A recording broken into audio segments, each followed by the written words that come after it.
उपासक ये बात ध्यान रख ले कि ये जो कृपा हुई है ये सर्वोपरि कृपा हुई है। तुम्हें अपने मार्ग से इधर उधर ताकने की जरूरत नहीं है।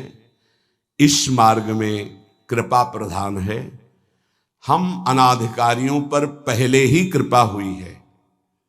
हमारे कोई सद्गुण, कोई निकुंज उपासना, कोई राधा प्रेम किंचित मात्र नहीं था, तब हम पे कृपा हुई है। अब तो अपने चरण शरण में, अब तो अपने घर में, अब तो अपनी प्रेम पंक्ति में हमें बैठाल दिया गया है। अब हमें चिंता नहीं करनी, अब हमें चिंतन करना है। हमारे हृदय में ये विश्वास हो जाना चाहिए कि मुझ अनाधिकारी के किसी भी साधन को देखकर नहीं घसीटा गया है। अपनी कृपा से मुझे लाडली लाल ने घसीटा है, तो अब वो मुझे इस माया के प्रवाह में बहने नहीं देंगे। पर हमको अब इस कृपा का अनादर भी नहीं करना है। कृपा का अनादर है मनमानी आचरण करना, आज्ञा के अनुसार ना चल पाना। मानो ये हमारा सबका प्रश्न है। अथ केन प्रयुक्तोयम पापम चरति पुरुषः अनिच्छन्नपि वार्ष्णेयो बलादिव नियोजितः। कल चर्चा हुई थी, जो हमारा स्वधर्म है उसका हमें पालन करना चाहिए। परधर्म भयावह, दूसरे के धर्म को स्वीकार करना मानो भय को स्वीकार करना है। किसी भी प्रलोभन से, बिल्कुल साधारण धर्म, लोकवत धर्म, असाधारण धर्म, अध्यात्म स्वरूप, भगवत प्राप्ति। साधारण धर्म में भी अपने धर्म का परिवर्तन नहीं करना चाहिए। जो हमारी भगवान ने धर्म व्यवस्था की है, जहां हमारा जन्म कर्म जो भी विधान रचा है, हम उसके अनुसार भगवत प्राप्ति करेंगे। जो वर्णाश्रम के अनुसार व्यवस्था, उसके अनुसार हम चलेंगे। ये साधारण व्याख्या है। असाधारण व्याख्या है, कल चर्चा हुई थी, हम प्रभु के अंश हैं। हमारा स्व चैतन्य घन अविनाशी निर्विकार पर शरीर, स्वधर्म भगवत प्राप्ति, परधर्म भोग प्राप्ति। योग होना स्वधर्म है और भोगी होना परधर्म है। इसी से पता चल जाएगा कि हम स्वधर्म में हैं कि परधर्म में। ध्यान दीजिएगा, भगवत योग होना स्वधर्म है और भोगों में रत रहना ये परधर्म है। निर्लिप्त रहना भोगों से स्वधर्म है, भोगों में लिप्त होना परधर्म है।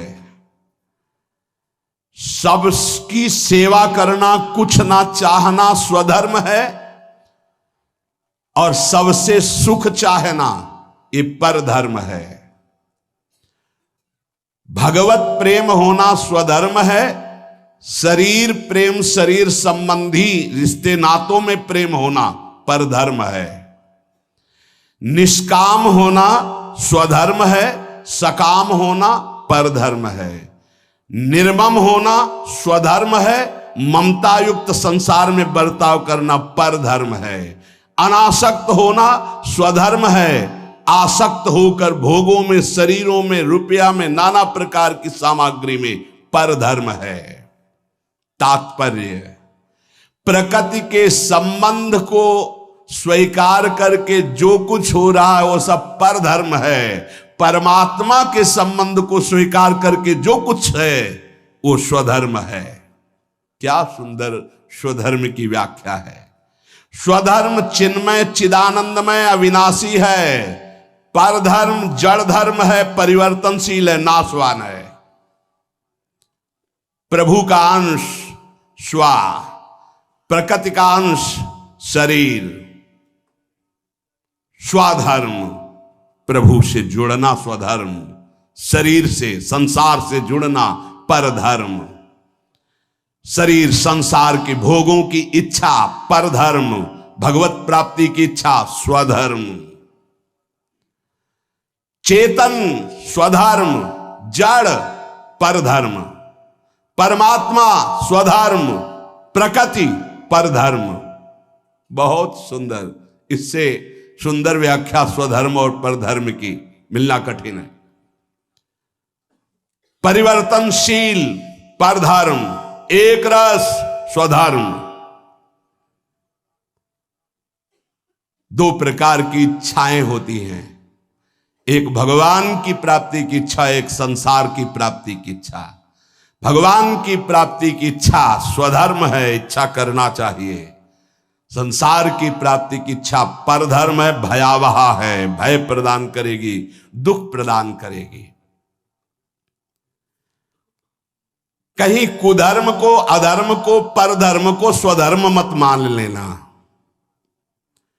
दूसरे का अनिष्ट भाव, कूटनीति, आप अपने धर्म में इसे कुधर्म बना रहे हैं, यह स्वधर्म नहीं हो सकता। हमारे यहां देवता देवियों की, पशु की बलि चढ़ा रहे कि हमारे इष्ट कुल से चला आ रहा है, और प्रसाद में बोले ये स्वधर्म नहीं है, अधर्म है। स्पष्ट यज्ञ में आराध्य देव के सामने प्रसन्नता, संकल्प पूर्ति में जो पशुओं की बलि है, कैसा भाव है इसमें? तो कोई बड़ी बहादुरी है? बोले भले पशुओं को लाके काट दिया और कि इससे अंबा प्रसन्न हो जाएंगी। अरे मां है वो, उसकी भी मां है। जगदंबा शब्द किसे सार्थक होगा? जगदंबा शब्द कैसे सार्थक होगा? वो सब चराचर जगत की मां है। मां अपने बच्चे को काट करके ये देखकर सुखी हो जाएगी? नहीं। अगर सुखी होती तो जड़ भरत जी को जब काटा जा रहा था तो अंबा जी काहे को विचलित हो गई? मूर्ति फाड़ के प्रकट हुए, काट के फेंक दिया सब अपने आराधना करने वालों को। यह स्पष्ट यहां आज्ञा है, किसी भी जीव को कष्ट देकर के, बलि आदि देकर कि हमारा स्वधर्म है, बोले यह अधर्म है, स्वधर्म नहीं। दूसरे का अनिष्ट भाव, कूटनीति, दुख देना, नाना प्रकार के जाल में फंसाकर दूसरे को दुख देना, बोले ये कुधर्म है। मनमानी आचरण, शास्त्र विरुद्ध आचरण अधर्म है। और अपने लिए जो निषिद्ध निषेध करता है शास्त्र, दूसरे वर्ण आश्रम, दूसरे धर्म मार्ग का नहीं, ये परधर्म है। कुधर्म, अधर्म, परधर्म का त्याग करके स्वधर्म में चले तो उसका परम कल्याण हो जाता है।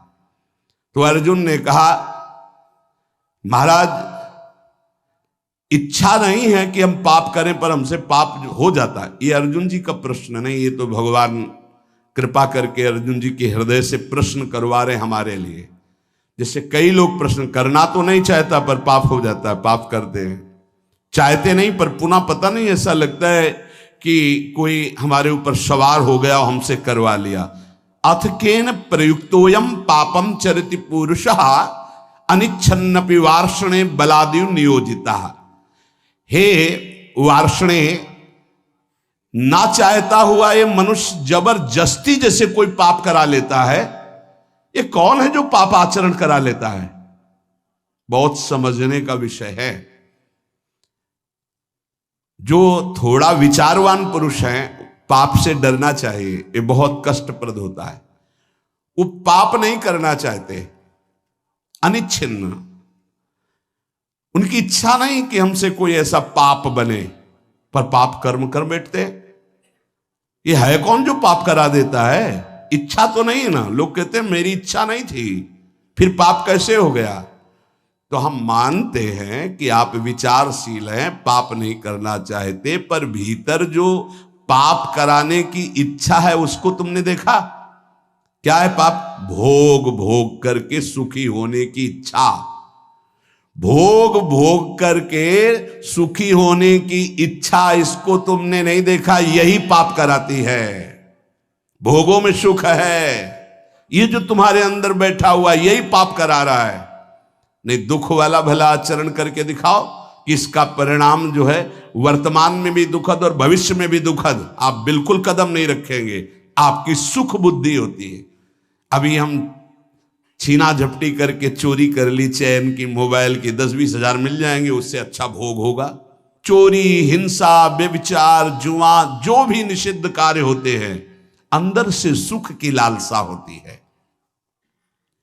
अनिच्छिन्न केवल उसका ये कहने का है कि वैसे मेरी पाप करने की तो इच्छा नहीं थी, लेकिन भोग सुख की इच्छा ही पाप का मूल है।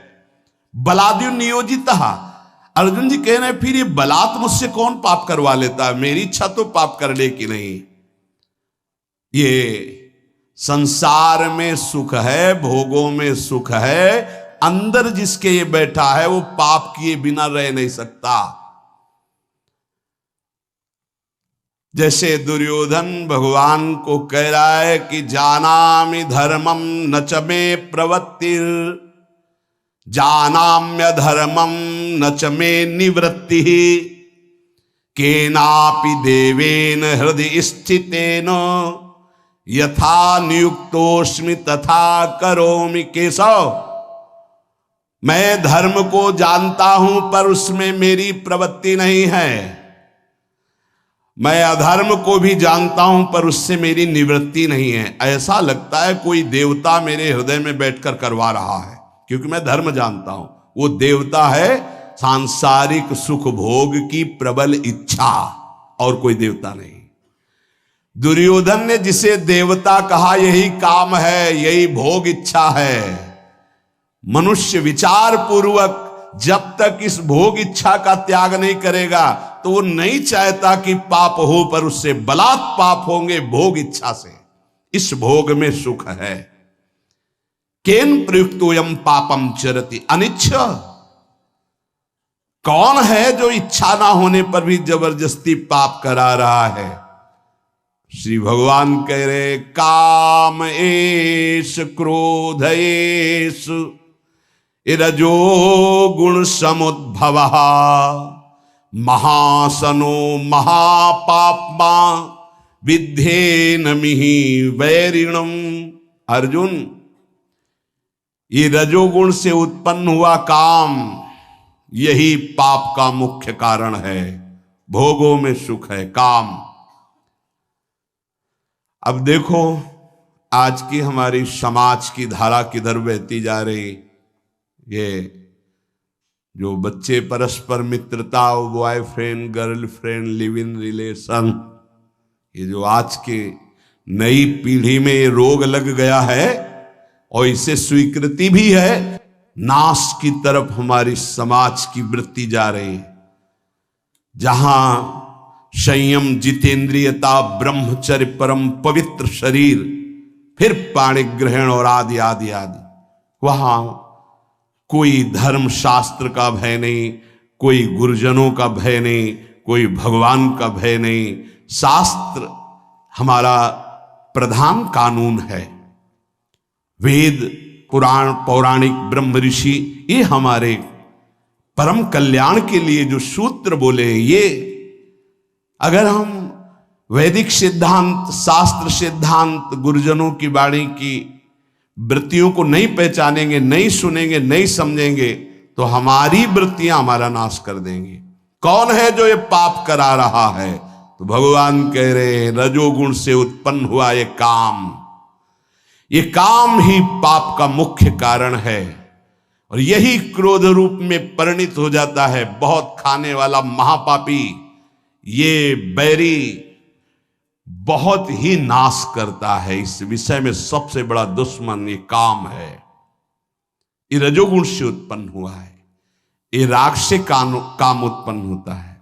बहुत बहुत इसको सीमा में किया गया है। भगवान ने आगे वर्णन किया है कि धर्मयुक्त काम मैं हूं।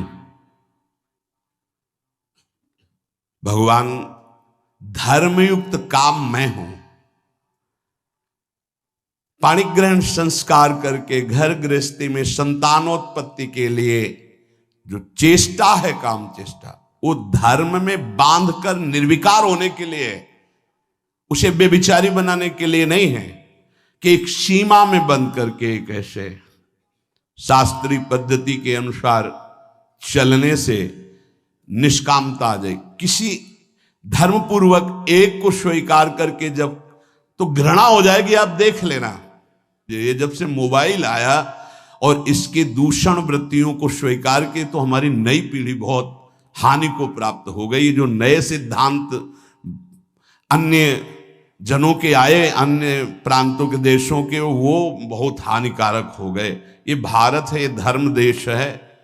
शांति प्राप्त करने के लिए विदेशी जन भी हमारे धर्म गुरुओं की शरण होते हैं, हमारे देश के सिद्धांत, धार्मिक सिद्धांत को स्वीकार करते हैं। देख लीजिए, धोती, चोटी, माला वो धारण करते हैं और उनका उतरेल हम धारण करते हैं। फटे यहां से पैंट, जांग दिख रहे, अरे सिल लो भाई।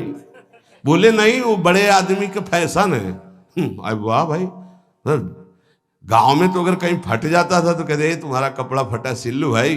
तो चलो गरीब आदमी वो सिल लेता था, आज बड़े आदमी होके फाड़ के घूमते हैं। नहीं, यहां से एक दो बार तो हमने भी पूछा, तो फिर इन लोगों ने बताया टोकना नहीं। क्यों? बोले ये फैशन है। तो हमें लगा कि अच्छा, हम तो कहने वाले थे भैया तुम्हें पता है तुम्हारा पैंट फट गया है। अरे शरीर ढकने के लिए वस्त्र है, वस्त्रों का प्रयोग, यहां फटा यहां फट दी, जितना फटा उतना बड़ा आदमी। तब तो हमें लगता है कि ये तो बहुत मतलब विचित्र कोटि की बुद्धि है। कपड़े पहने जाते हैं तन ढकने के लिए, फट गए तो सिल लिए जाते हैं। बोले जितना फटा उतना महंगा। वह बुद्धि भ्रष्ट है। फिर तो आप जाके बाजार में फटा कपड़ा लाते हो और पहनते हो। अब नवीन बोले विदेशी, मतलब तो हमें लगता है कि हमें अपने भारत देश का जो धर्म है वो शांति प्रदान करता है। क्योंकि शांति लेने के लिए आप काशी में जाइए, आपको लाखों विदेशी जन मिलेंगे जो धर्म गुरुओं के चरणों में बैठ करके हमारे मोक्ष सिद्धांत को, यह सिद्धांत कहीं नहीं मिलेगा आपको। जीवन मुक्तता, परमहंस अवधूत मोक्ष पदवी या भगवत प्रेम, ये आपको यही मिलेगा। नहीं, नरक स्वर्ग की बात है, इसके आगे तक की कहीं बात नहीं है। अगर मोक्ष पदवी, जीवन मुक्तता, तो ये यहां की बात है। ये काम बचपन से जहां थोड़ी चेतना जागृत हुई तो ये राक्षस सवार हो जाता है बुद्धि में। अब भय धर्मशास्त्रों का, गुरुजनों का, समाज का, तो इस राक्षसी प्रवृत्ति को शासन में रखा जाता था। अब वो भय नहीं रह गया। हम कहते अगर मित्रता करो तो आजीवन निर्वाह कर ले जाओ। उस मित्रता को चलो भाई, भगवान जैसा युग धर्म के अनुसार तो कम से कम एक का जीवन स्वीकार किया तो आजीवन उसी को स्वीकार करे रहो।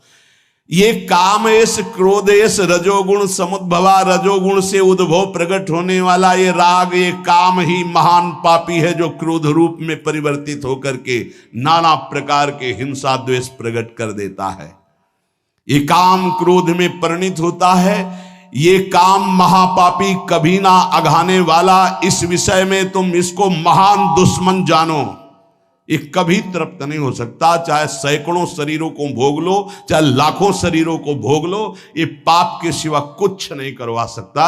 ये केवल वासना बढ़ती रहती है। वासना अब की बार, शायद अब की बार, इस अवस्था में नहीं, इस शरीर में, इस शरीर में नहीं, इस भागता घूमता है। अनंत काल हो गए हमको भटकते भटकते। इसको समझना है। हमारे अंदर जो भोगों में सुख बुद्धि बैठी है, हम चाहते हैं बाहर से कि पाप न हो, पर अंदर से चाहते हैं कि सुख है, इसलिए हम भ्रष्ट हो जाते हैं। इसलिए हम नाना प्रकार के पाप कर बैठते हैं। इसलिए ना चाहते हुए भी हमसे हिंसा, पाप आदि दोष होते हैं। इस विषय पर विचार करें। कोई भी पाप करने वाला भगवत मार्ग का चिंतन, अनुसरण करने की सामर्थ्य खो देता है। यदि सत्संग मिले तो पुनः हिम्मत बनती है, हम आगे बढ़ते। तो सत्संग मिला, हिम्मत बनाओ, अब लो नशानी, अब ना नशेयो, जो हुआ सो हुआ, आगे से सावधान होकर हम इस पर विजय प्राप्त करने आए।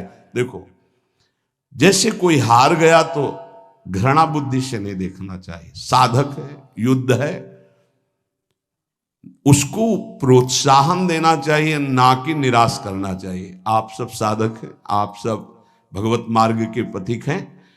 अगर कभी चूक हो जाती है, कोई फिसल रहा है, तो हमें दौड़कर उसे उठाना है, ना कि ताली बजा के हंसना है। ये बहुत बड़ा शत्रु है। किसी को कभी भी चूक हो जाने पर फिसल सकता है। हमको रोकना है, हाथ पकड़ना है, गले से लगाना है, दुलार करना है, उसको आगे बढ़ाना है, ना कि ऐसा। एक बार किसी महापुरुष के समीप किसी का ऐसा, तो उन्होंने कहा आज के बाद उसका आसन हमारे पास लगेगा। तो उन्होंने कहा स्वामी जी ये तो बड़ी निंदा की बात होगी, कि ऐसा ऐसा ऐसा। उन्होंने कहा नहीं, वो निंदा हम सहेंगे, लेकिन इसको अब हम टूटने नहीं देंगे। वो रो पड़ा साधक और कहने लगा स्वामी जी ऐसा प्यार तो हमें जीवन में कहीं नहीं मिला। बोले इससे भी अधिक मिलेगा। जहां दंड मिलना चाहिए वहां जब प्यार, तो वो साधक इतना अच्छा तपस्वी और जितेंद्री बना कि कुछ काल में जब हम ब्रह्मावर्त बिठूर में थे, तब वो जब मिले, वो अपनी घटना बताई, तो महापुरुषों के चरणों की जय हो। जो अगर उसी समय वो उसको कह देते जाओ मैं त्यागता हूं, तो साधक टूट जाता, बिखर जाता, क्योंकि अब उसको लगता अब क्या सब गया। लेकिन जब महापुरुष संभाल लिए और उन्होंने कहा, तो फिर उसको लगा कि मैं नीच तो हूं, पर जब गुरुदेव ने संभाल लिया तो अब ऐसा उत्तम महात्मा। और वो गंगा जी की सीढ़ी पर बैठ के जब बता रहे थे, तभी लगा कि महापुरुषों में कितनी सामर्थ्य होती है, कितना दुलार होता है। इसलिए आपस में एक दूसरे को फिसलने से बचाना है। कोई फिसल रहा है तो मजबूत हाथ से हाथ मिलाना है और उसे घसीट के निकालना है।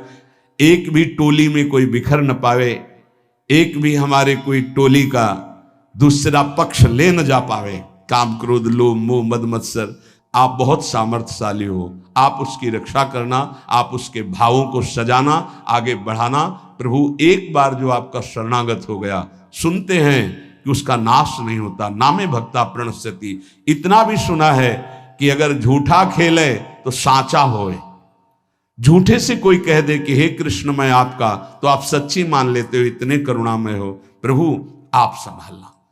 हम जीवन में ये ध्यान रखें कि वास्तविक कोई भी साधक या कोई भी परमार्थ का पथिक पाप नहीं करना चाहता, पर अंदर एक इच्छा है जो पाप कराती है, जिसका नाम है भोग वासना, काम वासना। भगवान उसको कह रहे ये नित्य बैरी है, जल्दी मरने वाला नहीं है।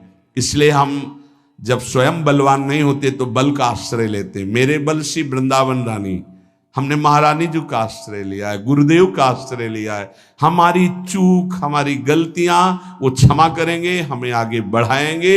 हम खूब नाम जप करें, कभी निरुत्साहित ना हो। हर स्थिति में हम भगवत प्राप्ति कर सकते हैं। आखिरी श्वास तक हम लड़ेंगे इन विकारों से, और प्रियालाल हमारा लड़ना देख करके वो राजी हो जाएंगे, हमें प्राप्त हो जाएंगे। पक्का विश्वास करो, विश्वास करो। यद्यपि भक्त अनन्य जो विषय इंद्रियन बस होए, कर्मठ कोटि जितेंद्रियन तेषम लहै न कोई। यद्यपि वो विषयी है, पर उसने श्यामाजू का अनन्य आश्रय ले लिया। उसकी समानता करोड़ों जितेंद्री, करोड़ों कर्मकांडी संयमी नहीं कर सकते। इसलिए हम बाजी जीत गए। नागरी दास ई जन्म जितायो, बलिहारी बलिहारी।